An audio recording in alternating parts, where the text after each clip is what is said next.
Winter, 272 pages.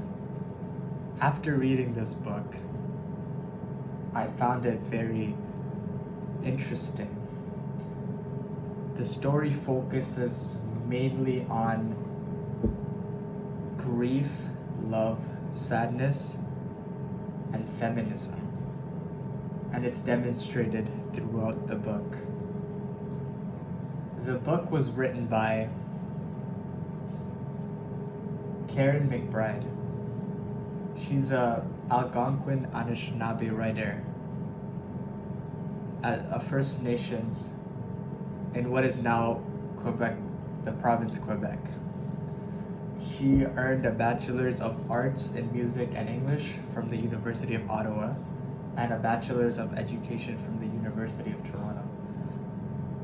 And when I read this novel, I found it very interesting because the main character in the novel is talking about a self-experience after a major loss.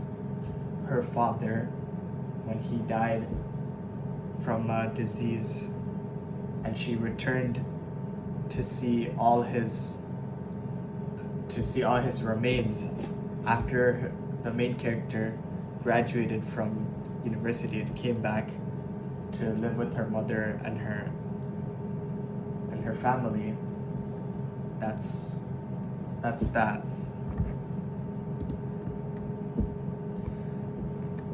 Karen McBride won the 2020 awards book as her first book. This is her first novel, Crow Winter.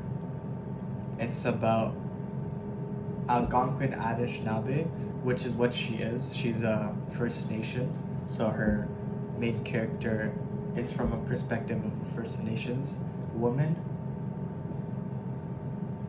And she was inspired by a very popular Canadian who has a very strong past, Susan Swan, who's a book writer. I've previously read one of her books from a pretty old book called It's Winter, about 30 pages long. It's for kids. It was when I was very young, but I found it very interesting because she's a very inspirational person. She wrote over 45 to 50 books, and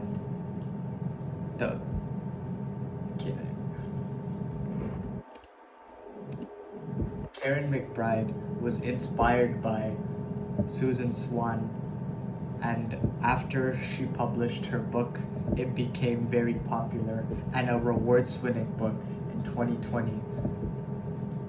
And she had an interview with her very own inspiration,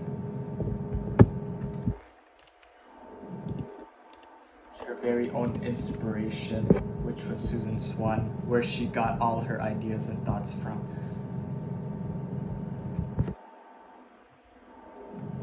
So that's my analysis on the book.